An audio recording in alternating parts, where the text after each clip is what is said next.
Tonight, I'm surrounded by the sounds and delicious smells of the Caribbean, and I wouldn't have it any other way.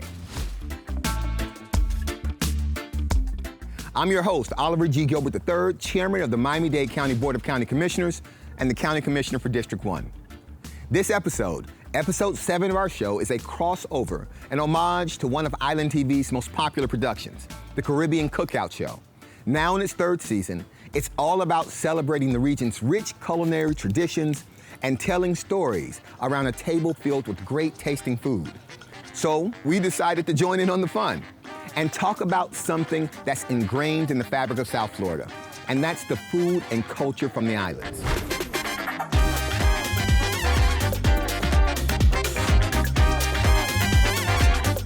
Tonight, we're vibing at the beautiful Mango Grove Estates, the perfect tropical event space for our episode. To get us in the right mood, we're jamming to some live beats by the world-renowned Jay Perry, a musician, singer, songwriter from Haiti. Also joining us and bringing all the deliciousness that island cuisine has to offer is celebrity chef Simeon Hall. Chef Simeon is known across the world for bringing the unique flavor of the Bahamas and sharing his culture's stories through amazing dishes.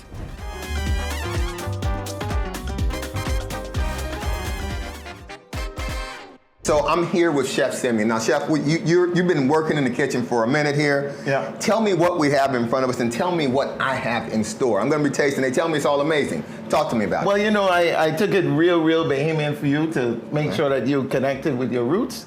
So we have Bahamian style peas and rice, which is a pilau or cook-up. We have macaroni, baked macaroni and cheese. We have potato salad, which we always make with eggs. And we have roasted lobster tails that we're going to roast with goat pepper salt. So no, I make a good macaroni and cheese, for instance, but my macaroni and cheese, I make it with 5 different cheeses. I make this concoction. I boil my pasta in it, so I don't even boil my pasta in water. I think it's great. What's special about Bahamian macaroni and cheese? And I tasted it before, but I can never put my finger on exactly what makes it special, but it is amazing. Well, first and foremost, it's my grandmother's recipe, so it's already amazing. Secondly, it's because, you know, we keep it simple. It's a very simple dish that, you know, just time and love and experience makes it really tasty. Okay. Yeah. All right. Now the peas and rice. You said Bahamian peas and rice. Now I know a lot of Caribbean cultures have a version of peas and rice. Yeah. Or beans and rice. What makes Bahamian peas and rice special? Well, first of all, it's Bahamian.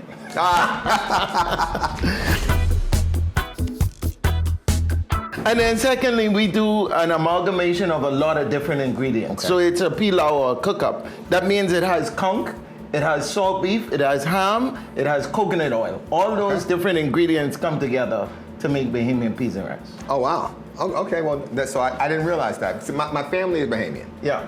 But Harbor Island and Grand Bahama, and my grandmother, my great-grandmother, and my grandmother, and my mother actually all made peas and rice, but they never made it like that. So I make pigeon peas and rice, but I don't make it like that. But I'm anxious to taste it. Well, there you go. You're going to have the real deal today. The real deal is coming today. What I've noticed about Caribbean food is the spices. I had friends who were quote-unquote Black Americans who came by to eat my mother's food. I was like, man, this stuff is spicy. But I'm like, really? This is normal, you know? But they're like, man, it's good. It's great, it's flavorful, but it's very hot. A lot of flavors, a lot of infusion, different stuff. And yeah, Caribbean food is good. The colorful, the presentation, especially the flavors. It's just the flavors like burst in your mouth and the whole combo is delicious.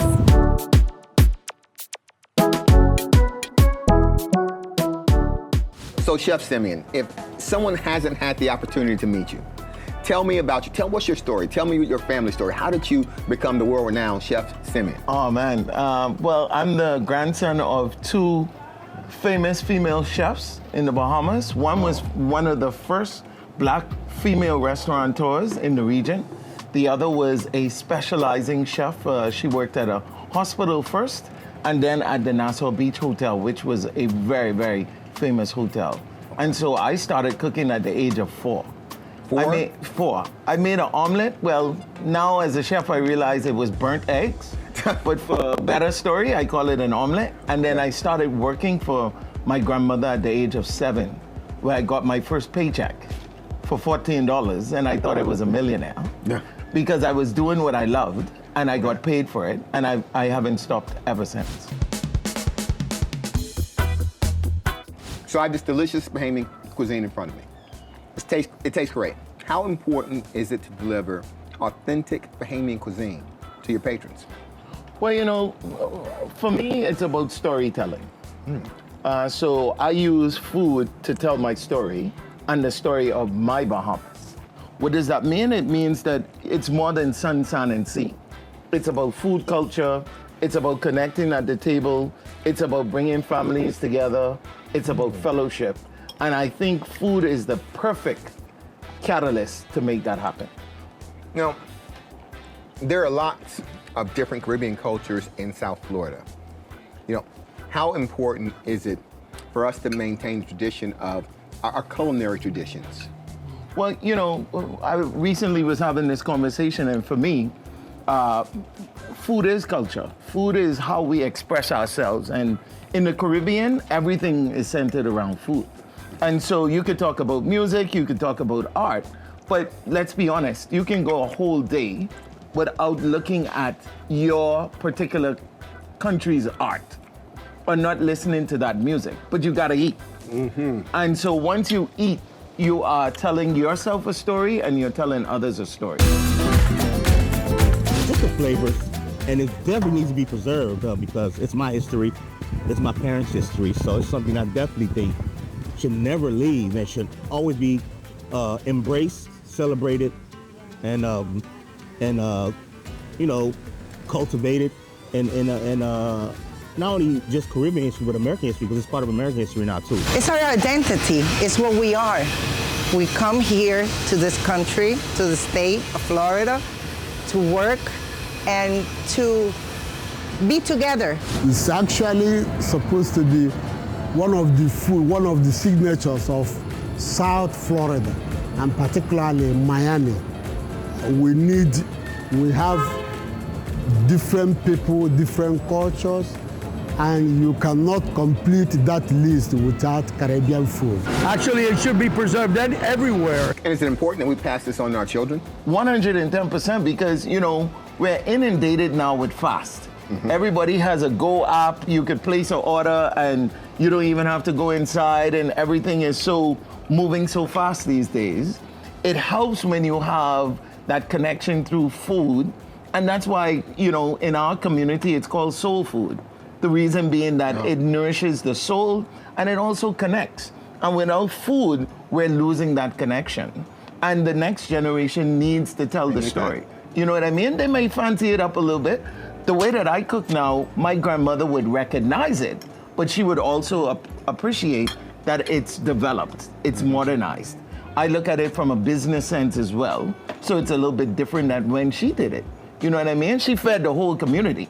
She fed her neighbors. On Thursdays, my grandmother turned her corner into a bake shop where she gave everybody bread. Now, I'll make the bread, but I ain't giving it to everybody. So there's a difference, but there's still the continuity of telling the story. So you're a world-renowned chef. People come from all over the world to actually taste your food. You know, and I know that every chef has some secrets. Like, you know, I make peas and rice, but I don't make peas and rice like that. I make potato salad. This potato salad is extraordinary. I don't make it like this. Can you give us one of your secrets? To be honest, one of my secrets truly is research. You know, I get into the DNA of the dish. And so I've been researching Bahamian food culture for the last 15 years. And so I tell my students, for example, and people who I mentor, I tell them, learn the classics so that you can break them. Once you know the rules very well, you know how to bend and break them. And so I get away with it because I know the DNA of Bahamian food culture. I sat at my grandmother's feet, but now I have others who are watching me. And yes, things are different, but that is my secret ingredient, to make sure that you understand what you're preparing. So you notice how, and my viewers gonna know this, they thought you were gonna say put some ginger or some scotch bonnet or some goat pepper. You said, I just do some research. Yeah. You know, when you study food and you study the tradition of the dishes that you're going to make, you know why. Like, for example, my grandmother never used the word braised, but she made braised chicken. If you look at it from a technical point, it was braised chicken. And so that is how I know how to make a good braised chicken now. Wouldn't South Florida be a perfect spot for your next restaurant? Well, you know, outside of the Caribbean, this has the largest diaspora of Caribbean folk. And so, yes, and I wouldn't turn it down. And I think you might be the perfect person to help me to make that happen. I was going to tell you that, you know I have Bahamian roots, but I live in a part of Miami-Dade County, Miami Gardens. The part of the city I live in is called the Bajas, because the people who settled that area are primarily from the Bahamas. And so I think we welcome a restaurant. We definitely will welcome this food. Thank you so much, and thanks for having me. I really, really enjoyed it.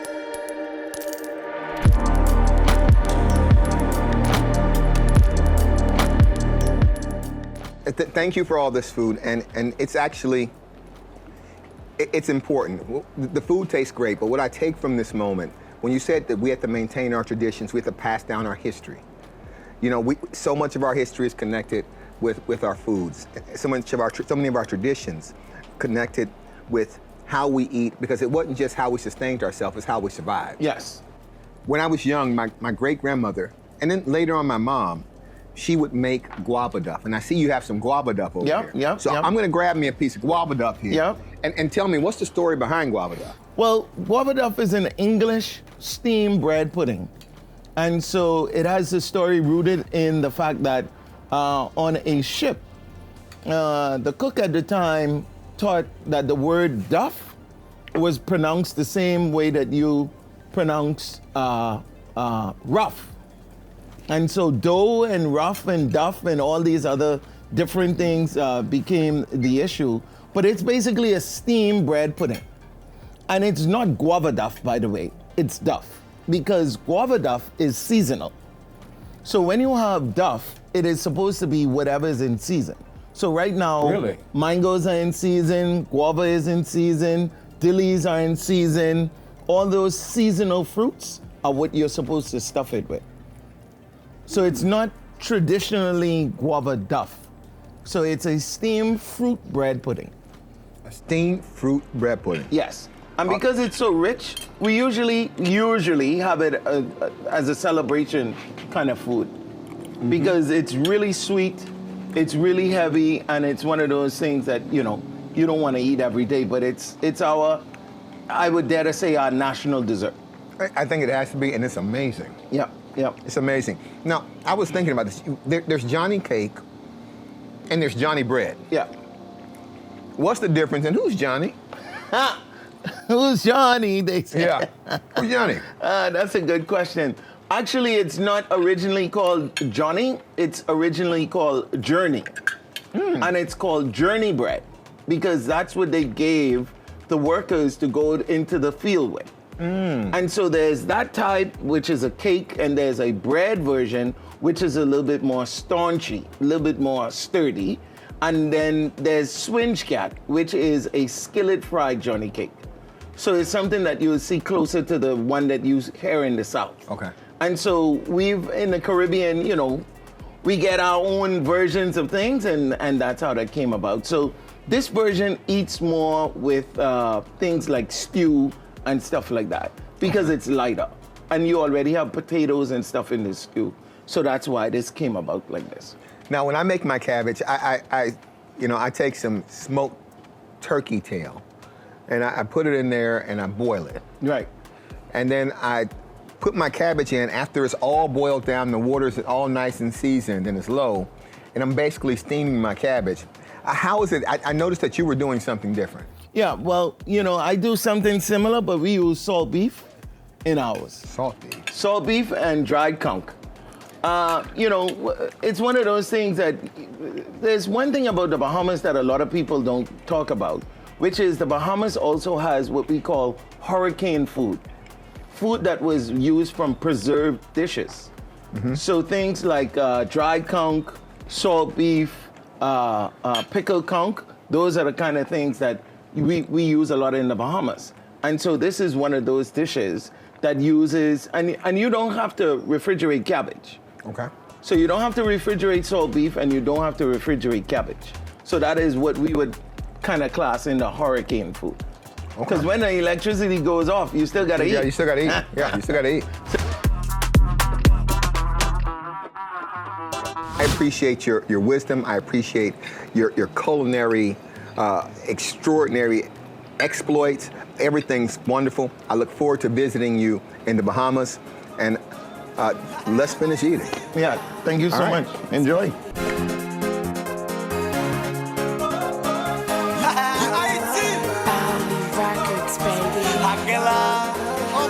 Jay Perry, world-renowned musician. Everyone knows you. You're famous. How did you get started in music? Well, at 6 years old, my mom put me in piano lessons to calm me down. And seems like it didn't work. It wasn't just a hobby, because the teachers were like, hey, he's actually talented. It's not just an extracurricular activity for him. So they kept me in the piano lessons, and here I am today. We brought in the big guns to close the season. Well, we brought you in for this. I have the answer. But you gotta answer this question right. I have the answer. Let's okay. In the last couple of months, there's been a well-documented battle between Drake and Kendrick Lamar. Yes.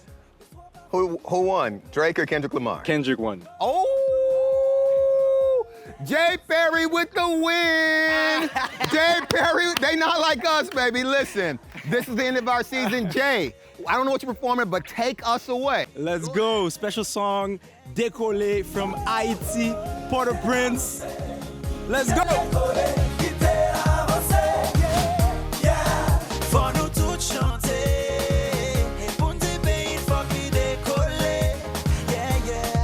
Thank you for joining us, and thank you for making this show a success. Because of you, we're now gearing up for season 2 of In the 305 with Chairman Oliver Gilbert, and we couldn't be more excited. We have a lot in the works and would love to hear from you as well if you have any questions, comments, or concerns. Don't hesitate to reach out. And if you missed any of our previous episodes, you can find them at islandtv.tv. Have a good night, and we'll be seeing you soon.